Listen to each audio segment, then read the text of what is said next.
Good morning, guys. Another day, another vlog.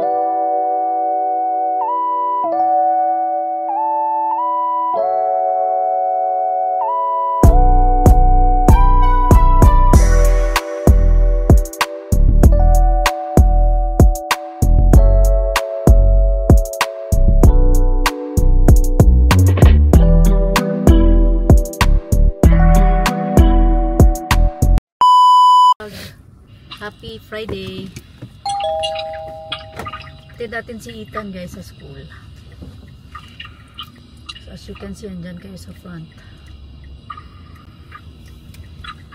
Tayong tatlo. Tayong dalawa kami maghatid ni Ethan sa school. Si Papa at saka ako. Kamot na. Makasmell ka. I thought you have colds. Ako naman nagkadugay. Ethan, that's Ethan.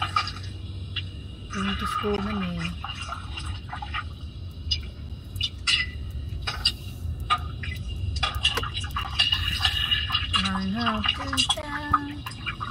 Dili siya ulan-ulan. May na po dili mag-ulan-ulan eh. Walang ulan ngayon. So mamayang hapon. Ulan na naman. Gapon dyan dyan. Han, kay late na si Ethan. Okay ito daw. Kapit ka malitong no? Kaya sa kaya mo sa tricycle.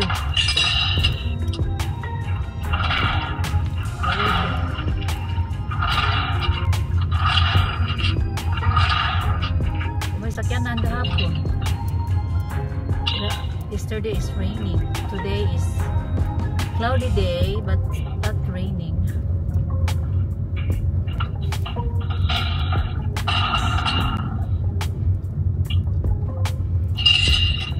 Mahalingtan mo.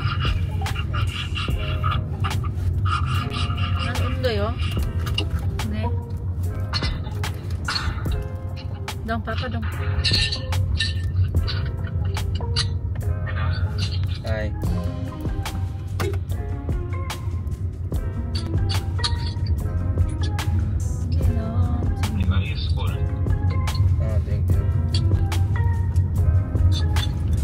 Gahapon gipaapas ako sa ICM gahapon siya kaya wala to sa ni apas ako sa dugay siya sa school nang gipaapas sa naman dito. Pero ba sa sa gahapon nung 30? Hindi pa. Ikaw lang sa sakay? Grab the opportunity para mga tricycle driver na 15 naman tanak kay gawin naman unless og dire marami pasal maka o maka may standard man bitaw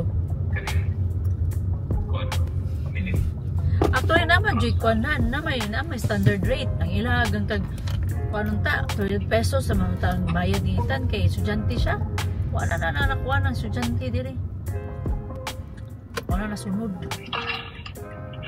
katungod sa mga van driver na di mo sugot di ikaw estudyante di ka gusto malate ka kalaing choice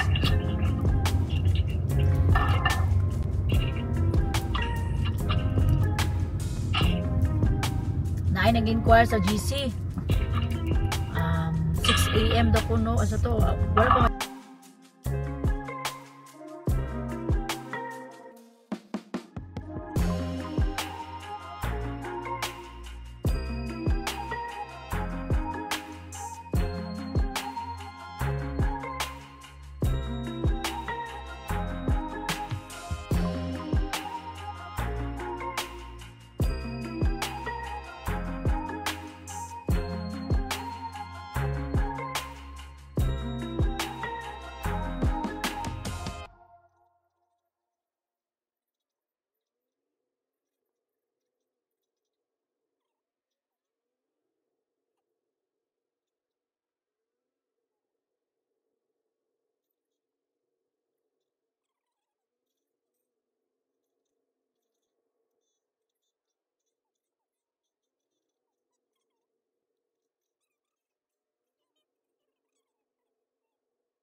Dito lang liko. Oh, uli. Signal. Bless mommy, bebe. See you later, bebe. See you later. Love you. Love you, bye. Bye.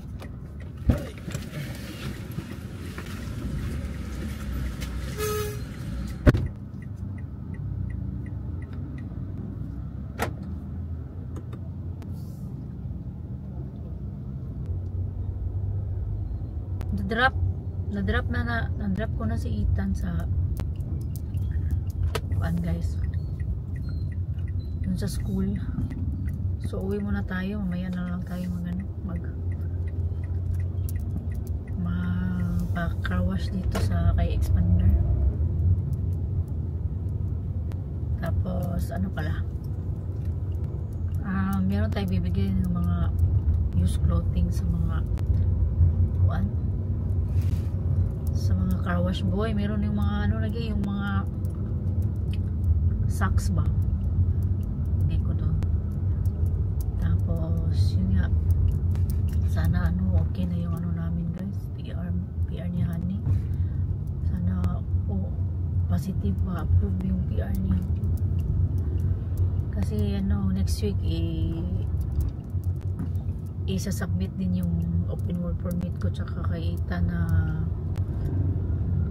student. Just hope na ma-approve. Uwi na tayo. So kahapon guys, di masyado ako nag-vlog kahapon, nasa bahay lang kasi, pero malis lang kami mga hapon na kung ginawa namin to sasakyan. And then yun, hindi din ako nakapag-vlog kagabi. Yung galing kami ng Island City Mall pauwi kasi nga nagdadrive ako, and then wala yung car holder ko, hindi ko nadala. Tapos yun, tapos kagabi sana ako sa mga kapatid ko mag-miesta kasi fiesta kahapon, August 28, San Antonio de Padua, ba yun, St. Agustin pala yung patron. Same sila ng fiesta sa guys, sa Cagayan de Oro. So hindi ako nakasama sa sister ko. So yun nga, sabi ko nga, hindi na lang, baka pag BH. So sabi naman ng sister ko, dala daw ko sila ng BH kaya yun, hindi ako nagluto. Pero si Ethan, kumain siya ng maaga kagabi. So nilutuan ko siya ng hotdog. So ako, nakatulog ako sa sala. Pag mata ko guys, pagising ko, kasi 7 yung nagkatulog ako, nakagising ako ng mga 10, quarter to 10, sabi ko, anong oras na, sabi ko, ganun. Tapos kumukulo na yung sigmura ko kasi gutom na gutom. Yun nga, hindi pa rin nakadumating yung sister ko. Kaya yun, nagluto na rin ako ng hotdog. Kumain ako ng gabi. Tapos nakatulog ako. Pumunta na ako sa taas. Tapos kung kumain, hindi pa, mga 15 minutes pa siguro to 30 minutes. Tapos pumunta na ako ng taas. Nakatulog ako. Tulog na ako mga 11 ata yun. 11:30. Tapos tumawag si Honey ng mga 12 something. Pala, may kulang kasi yung nanghihingi yung si Ma'am Elvira, yung agency niya, yung immigration consultant. Kailan yung nag-start, kailan kami kinasal. So sabi ko sa kanya, November 23, 1996. Tapos nag-end yung relationship namin ng ex-husband ko is March 18, 2006. So ayun. Tapos may tanong pa siya sa akin, yung marriage certificate, wala yung marriage certificate, yung PSA wala doon sa ko. Pero meron akong local lang, yung local pag-register namin, meron ako, pinicturan ko lang. Tapos nagtanong siya kung sa Xavier, yung first course ko sa Xavier nang nag-school ako ng 1994 hanggang 1996, Sabi niya kung natapos ko ba yun, ko hindi. Ano ba yung course mo? Sabi ko, IS, International Studies. Tapos, nag-ano din ako guys, nag-school ako ng 1999, I think. Basta, sa Liceo. So, lumipat ako ng school. Tanong siya kung ano daw yung ano ko, kinuhang course doon. Sabi ko, management, Bachelor of Science in Management. Kasi nga yung father-in-law ko, gusto niyang malaman kung gusto niya ako maging ano, yung sa mga business ba, di ba, management ganun. Pinaskool ako noon, so yun lang yung tinanong niya. Tapos tawang-tawa nga ako kasi nga hindi, di ba, hindi ko siguro nasabi sa inyo na ayoko talaga yung math, mahina ako sa math, yung mga x, y, ayoko niyan. Pero nung nag-school ako sa Liceo de Cagayan ng BS Management, di ba may accountancy yun na subject? Uy, grabe, yung grade ko sa accountancy is 1.5 ata yun. Hindi nga ako makapaniwala guys. Kasi ano yun di ba, may ledger ka, tapos isusulat mo yung particulars, and then yung number, tsaka yung something debit, credit, something yun. Na ano kasi ako na parang na-enjoy ko yun yung magsusulat, tapos ganun. Tapos, basta, yun lang. Tapos, hindi rin ako nakatapos dun guys. Kasi nga, nanganak ata ako sa pangalawa ko. Hindi ako natapos. Yun. Yung course ko talaga natapos is yung nursing. Bachelor of Science in Nursing. I took up nursing 2006, June 2006, and then I graduated last March 2011. Actually 2010 sana ako guys graduate, pero meron kasi akong one subject na na-fail ko, which is I forgot the subject. I think chemistry, kalimutan ko guys, all about science. So ano kasi guys kapag may isang subject kang na-fail, babalik ka ng next sem. So babalikan mo yun, hindi mo yun siya makukuha. For example, first sem yun, na-fail ako sa first sem, tapos kukunin ko siya sa second sem, hindi pwede. So kailangan mo siyang kunin sa next year, first sem, kasi yun lang talaga yung in-offer nila na mga subjects. Sa first sem lang kasi nila in-offer yun. So yun ang kaya yun, nagbalik ako na isang taon, bumalik ako na isang taon. So instead na 2010 ako graduate, hindi, 2011. So parang naging 5 years ako sa 5 years ako sa nursing. Tapos pagkatapos ng nursing ko, hindi ako nakapagtrabaho guys. As in, kasi nga diba, nag-take exam. First exam is failed, second exam failed pa rin. So sabi ko ayoko na, kasi hindi ko talaga gusto yung nursing ito lang, napilit lang ako ng brother-in-law. Tapos ayun,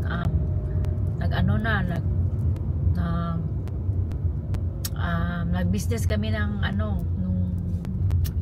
nung bake shop. That was 2012 or 13. That was the time guys na di ba sa Uptown kami, tumira kami ng 2006 hanggang 2011 sa Uptown.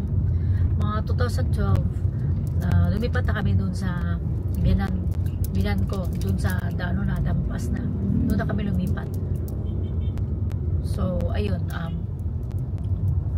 hindi rin nagtagal yung business kasi kapag meron ka talagang business partner, hindi kayo magkaintindihan, wala, it's useless kapag magpa-partner ka, hindi naman kayo pala maintindihan. So ayun, nag-end up yun 1 year lang, pero na-enjoy din namin yun kasi yung husband ko, yung partner ko ngayon, siya yung nagbe-bake Hilig kasi yung mag-baking. Ako, ano lang ako, assistant sa mga, kung may mga design, assistant lang ako. Hindi talaga ako nagfo-focus na ako talaga yung nagde-design. No, it's him. So, assistant lang. Sayang lang yun. Marami, malaki din yung ano namin doon. Na-invest yung, nagbili kami ng malaking aircon, nagbili kami ng long table, mga ganun, mga sayang. Kasi gusto mo talaga na magka-negosyo, di ba? So, kaya yun, hindi nagkindinihan. Gusto kasi ng ano na eh, gusto kasi ng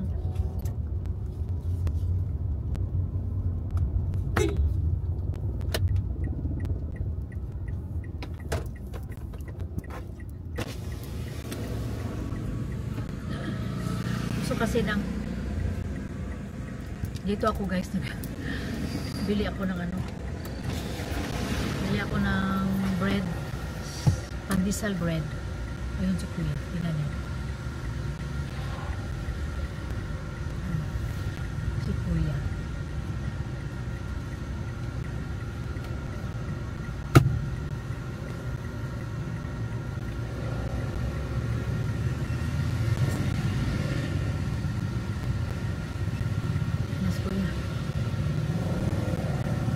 Thanks, Kuya.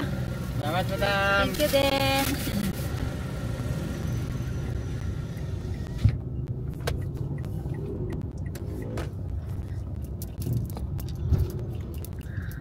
O, diba? Bili ako ng pandesal. Masarap kasi yung pandesal nila eh. Minsan lang ako. Nung una guys, everyday ako bumibili ng pandesal. Kasi marami kami sa bahay, diba?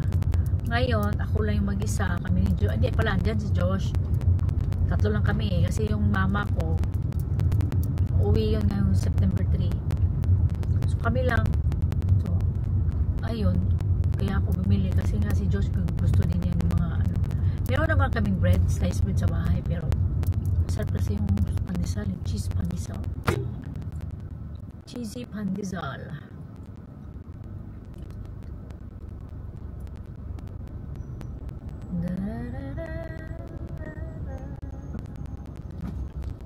So, ayun guys, yun.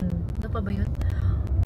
Grabe yun guys, oh, Jesus, andun na yun si Ethan. I think si Ethan, no? Kasi 2010 yun si Ethan na born. So, grabe yun. Mga ano kami nun guys. Tawag na. Mga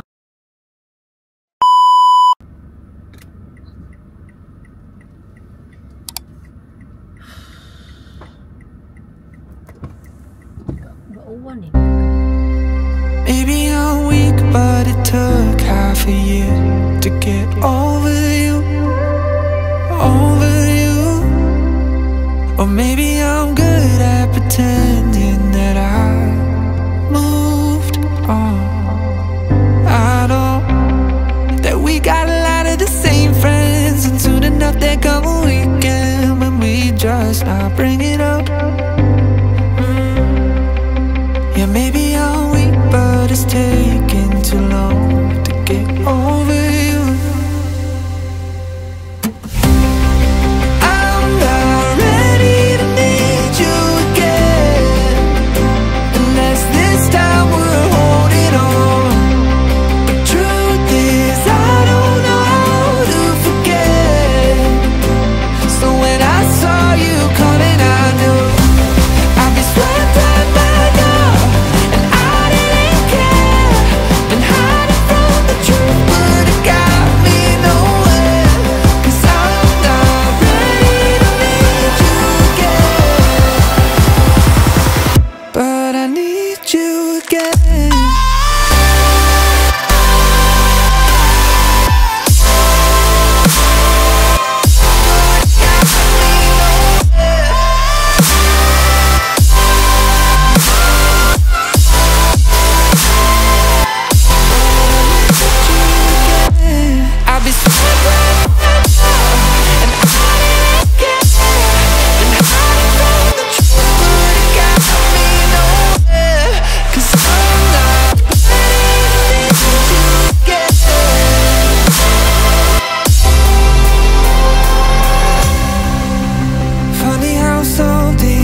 but you fall right back. Happens just like that, and I'm not quite convinced that it won't end the same this time. Tell me, can people really get a fresh start? Should I be more careful with my heart? I'm treading carefully. Crazy how something can scar you so deep, but you fall right back. I'm not ready to need you again, unless this time we're holding on. But truth is, I don't know how to forget. So when I saw you coming, I knew I'd be swept right back up, and I didn't care. Been hiding from the truth, but it got me nowhere. 'Cause I'm not ready to need you again, but I need you again.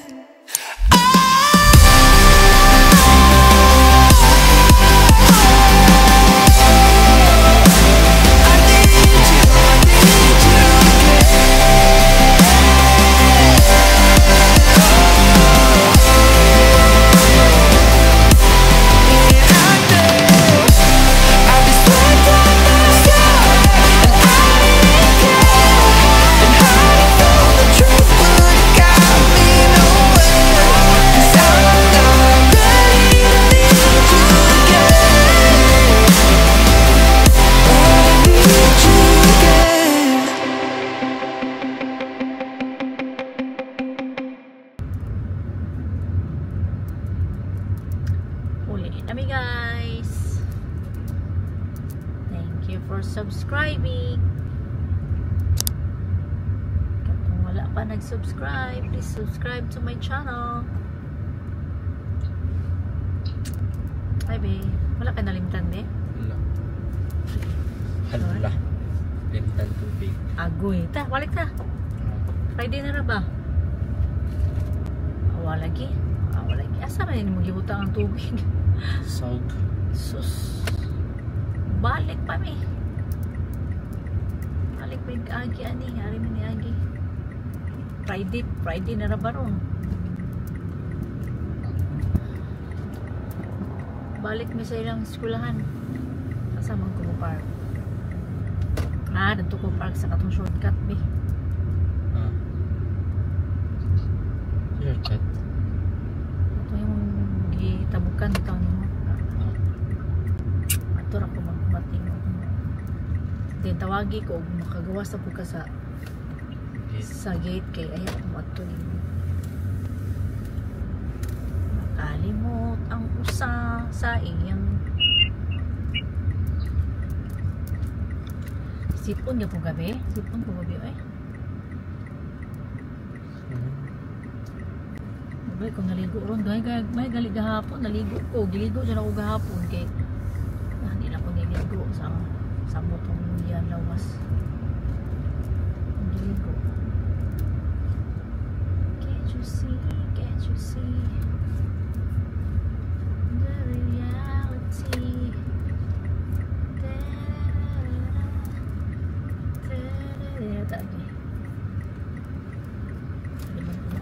Ari kumagi sa shortcut, naglibot-libot, namimingitan dire.